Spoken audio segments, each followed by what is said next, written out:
Robin Hood Radio presents Stage Right or Not with Michele Willens. Michele is a longtime journalist and herself is a published playwright of several theatrical works. She's a frequent contributor to the Huffington Post, Daily Beast, and the Atlantic websites. Another opening of another show. Well, here we go again, albeit with the official confirmation of a president-elect and a vaccine or two or three bringing hope. For the theater world, well, not so much. But there is some optimism and much creativity. Regarding that optimism, well, $47 million in grants was just awarded by the Department of Cultural Affairs. Now, this will go to more than 1,000 of the city's nonprofits. Some 93 organizations, including the Apollo, Jazz Lincoln Center, the Metropolitan Opera, and the New York Philharmonic, will get as much as $100,000.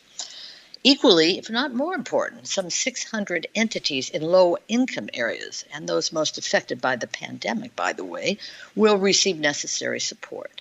25 groups that provide arts education programs will also get much-needed help. But all is not calm. Unions are being asked to make concessions that, well, will not go down well. So stay tuned. The sad news of the week, at least for those of us dance, and specifically Bob Fosse-style dance lovers, was the death of Anne Reinking. Just 71. She left a real mark.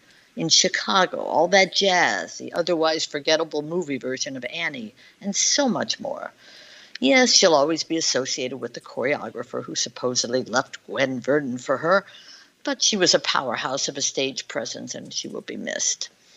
So, what did I stream this past week? Well, a few original pieces, a wonderful reunion conversation, the latest stage-to-screen offering, a preview of a work in progress about rock and roll and the Berlin Wall, a holiday staple, and yes, the most original show that has graced Broadway. Well, dare I say, ever. So let's start with the small and daringly original. Maybe because of the Reinking story, I was in the mood for some dance, so I discovered a company called Source Material, which is presenting a theatrical performance called Homesick. It's a short, modern dance solo that somehow captures this moment. The dancer Danielle Agami performs amid a backdrop of places where we used to gather, be it a bar or a gym or just with other people. It is about isolation. Even her pet cat wanders away. Agami's voice occasionally chimes in. For me, there are two kinds of home, she says, the outer and the inner. It's a creative little piece that you can find through Vimeo or Source Material's site. Speaking of isolation and daring, there is a company called Theater in Quarantine, in which one Joshua William Gelb performs out of his 4-foot-wide closet. The latest one, which can be found on Theater in Quarantine's YouTube station, is called I Am Sending You the Sacred Face. Gelb here is in drag, either impersonating or celebrating Heather Christian's words and chorale-sounding music. It's about Mother Teresa, amazingly. Well, what can I say? Creative folks are thinking outside the box and inside the closet during these challenging times. Now, that reunion that I mentioned, that was with the writer, director, and a few members of the cast of Lincoln Center's The Coast of Utopia.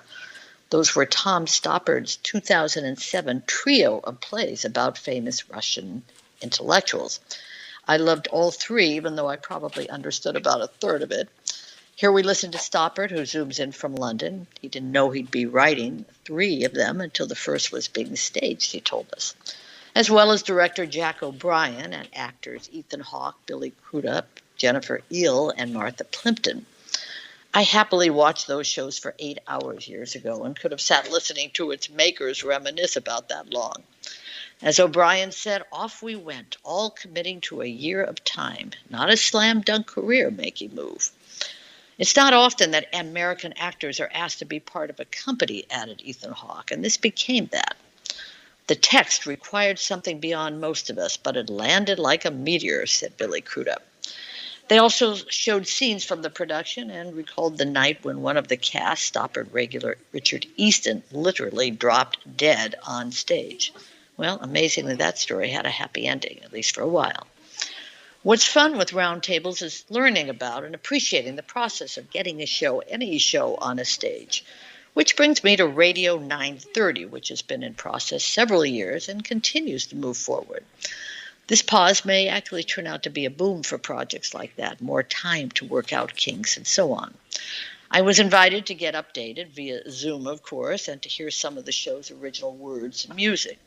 This one is about East Berlin in the 1970s, where young people were hungering for rock music, what they called the sound of real freedom, even while surrounded by constant surveillance and paranoia. Keep an ear out for Radio 930. It gets better and oddly more resonant as it goes forward. In fact, today in the New York Times, there's a huge piece about all the stuff going on in Germany these days in bringing back the police state. So, in a sense, when Radio 930 comes out, it may be timely again. Anyway, it's probably unfair for any original musical about a real time in history to be followed by or compared to Hamilton. But, well, one day last week, even though I had seen and reported on the show off Broadway and then on, but I had yet to watch the filmed version on Disney+. 2 hours and 40 minutes later, I was once again in complete awe. How the hell did Lin-Manuel Miranda pick up a very long and academic Ron Chernow biography of an immigrant founding father and get the idea to turn it into a hip-hop musical? Well, there's not much new one can add at this point. Miranda's rhymes, quagmire and flag hire, its endless timeliness. What if I don't get congressional approval? They'll ask for your removal. The beautiful love songs, at least I keep his eyes in my life, and phrases that have become part of our own lexicon. The room where it happened, give it my last shot, and so many more.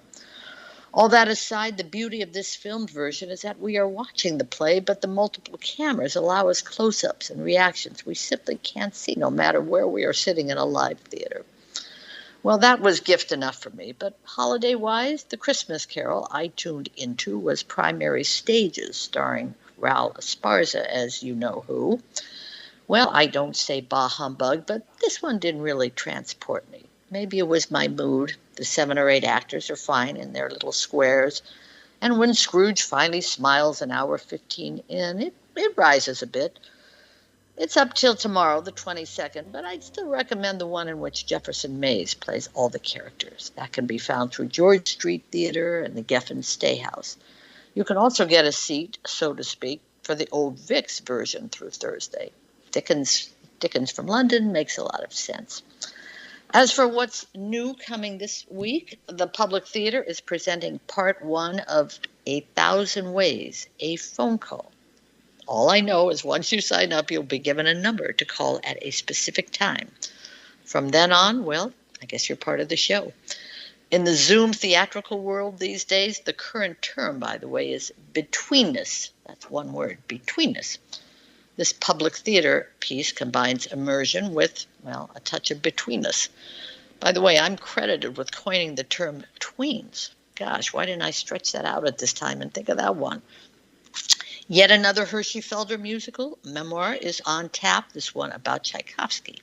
It's one of Felder's best, and from a lovely setting. He's now based in Florence, and with the sumptuous music, this should make for easy, well, betweenness. Okay, that's enough of that. This piece will be streamed all week long, and you can find it via Hershey Felder Presents. Another person with HF as initials, Hallie Pfeiffer, has a piece on MCC's Live Lab site. Her work is always interesting. This one is called Between the Two Humps, and will stay up for several weeks. Finally, Ma Rainey's Black Bottom has arrived on Netflix. This is the film version of the August Wilson play, produced by Denzel Washington, who is determined to take on the entire Wilson cycle. Ma Rainey is the only one that does not take place in the playwright's Pittsburgh. We are in a Chicago recording studio in 1927, where Ma, played by Viola Davis, and her band bicker for about 90 minutes. Ma is a tough lady. They don't care nothing about me. All they want is my voice, she says. The blues is life's way of talking. But I was surprised how few scenes Viola Davis actually has here. I have to say I was a tad disappointed in this transference. Unlike Hamilton, there I go again, but this one really feels like a filmed play with most of the characters getting their proverbial monologue, etc. The biggest moments go to Chadwick Boseman, some over-the-top theatrical, but still worth relishing. The late actor started on stage and in a sense, he's ended on one. Remember these words. He will win the Oscar. And so, Jill, while my eyes are filled with tears about Chadwick, my calendar remains pretty damn full. So it sounds. It's pretty amazing. Do you really think that once everybody is getting their vaccines, etc., we won't see a resurgence? You really think it's going to be that long? Until they open up the stages again? Mm-hmm. Yes, I do. They haven't given us the latest date yet. When was the last time there was a date? Just out of curiosity. I'd say Music Man, they said April. That's not happening. That was the last I'd heard about that one. Maybe June. I don't know. They're being very cautious now. I think because they put off things so many times, they're embarrassed to say it again. Same with the Academy Awards. That's now moved to April, I think. April or February? Now I can't remember. I think it's gone from February to April. The Tonys I haven't heard a word about in months. I don't know. I'd like to be optimistic. You think people will?